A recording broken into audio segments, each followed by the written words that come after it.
I am absolutely adoring the war in the Pacific right now, and I have fallen in love with Battlefield 5 all over again. And I know it's a little early to be looking at the future of the game and the rest of its life cycle, seeing as we just got the Pacific, but today that's what we're going to do because I want to look at a couple of different directions that the game can go from here. And both are good. One, in my opinion, is better than the other, and I'll give my opinion on that a little bit later on. But before we start, be sure to like the video if you enjoy, subscribe for more content like this, and as always, share the channel by yelling.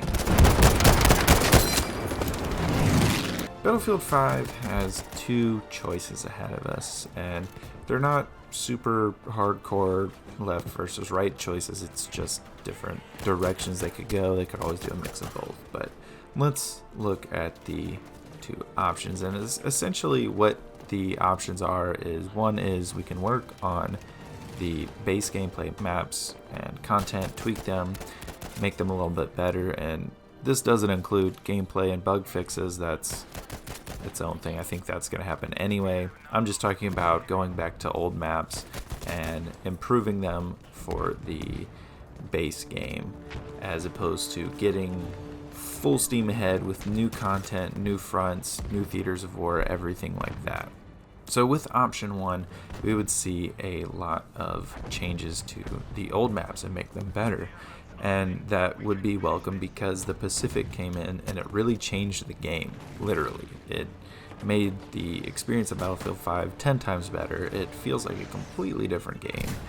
And I really enjoy the feeling I get when I'm playing a Pacific map versus the feeling I get when I'm playing maybe another map like Aerodrome or Panzerstorm, which aren't terrible maps, but the Iwo Jima map's 10 times better, in my opinion at least. It just gives more of that gritty war feeling that I think some of the base maps maybe don't, especially maps like Rotterdam, where it's sunny and everyone's just kind of out for a coffee while a war's going on. And I think certain elements in the gameplay, like adding sandbox elements back, like we have the katana and the flamethrower, I think adding the flamethrower to certain maps could be interesting.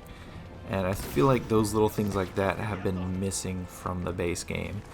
And that, along with the actual aura of the maps feeling like a war is happening.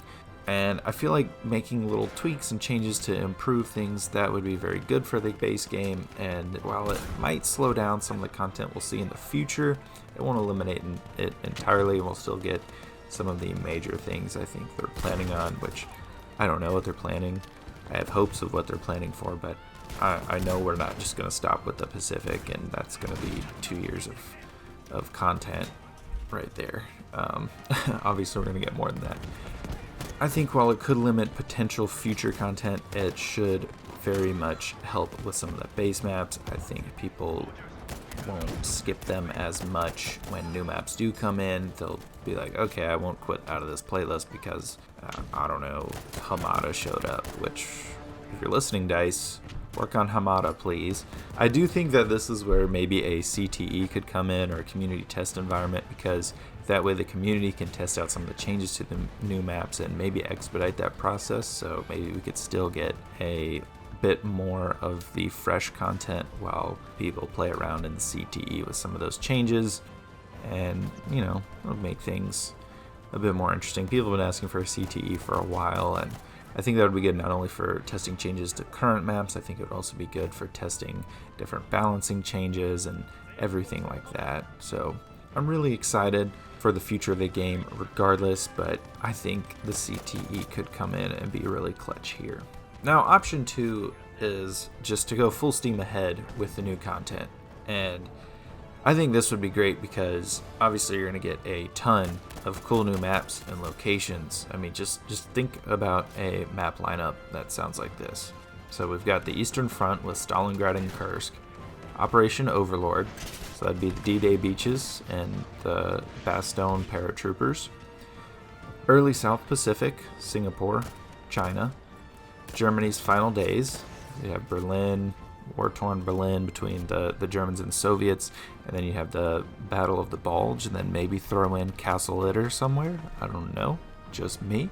And then, of course, the Italian campaign, which could include places like Sicily and Monte Cassino. Now, I don't know how you feel about that map list, but to me, I am nerding on myself over the history and the way it will look on the Frostbite engine. I mean, dropping out of the landing boats on Iwo Jima is really cool, and that's just on Iwo Jima. Imagine what DICE could do with the D-Day landings on the Frostbite engine. Imagine that. Imagine seeing Berlin, war-torn Berlin, on the Frostbite engine. Does it get any better? That would be an incredible map lineup.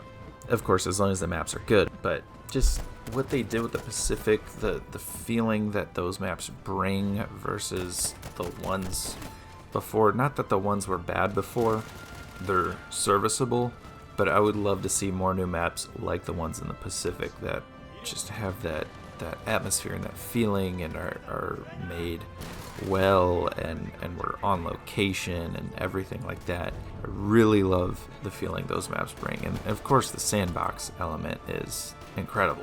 This would mean a large amount of new maps covering the true extent of World War II and with a mix of iconic locations as well as the lesser known locations, because we know DICE wanted to do the lesser known locations. It would be a mix of both because the community also wanted the iconic locations, and I don't think anyone would complain about a lesser known location, air quotes, like Castle Itter. That would be cool. That would be really, really cool. Anyway, in my personal opinion, my views on this, which option they should go down, yes, I would like to see some tweaks to the older maps. I'm fine with that, make some minor improvements here, especially maps like Hamada. I don't know how many times I've mentioned my dislike of that map. I think Aerodrome I don't mention enough about how much I'm not a fan of that map. I really don't like Aerodrome, but I never play it that often, so I don't really have to complain about it. Anyway, the current maps, the base maps, are fine. They're serviceable. You can play on them. I don't think they're going to come up in a playlist and everyone's going to quit, except for, I've already stated, the ones that they will. But I would love to see a lot more new content. In my opinion, I want to see more new content. I want them to replicate the feeling that the Pacific maps give off, the aura, the atmosphere, the all-out war feeling that we haven't really felt in the game until now. I want that to be replicated with more maps in more theaters and more fronts with more factions. That is going to be awesome, and this game could finish off its life cycle as one of the best World War II games ever if it does those things. And I'm really excited for it. Anyway, thank you guys for tuning in. I really appreciate it. And if you want to interact with me more with talking about videos and stuff, find me on Twitter. I'm also thinking about starting a Discord, so talk to me in the pinned comment down below if you are interested. We can just share memes and talk about anything. I don't even care. It could be football, it could be Battlefield, it could be anything. You can just share dank memes if you want to. Remember to like the video if you enjoyed, subscribe for more content like this, and I will see you guys in the next video.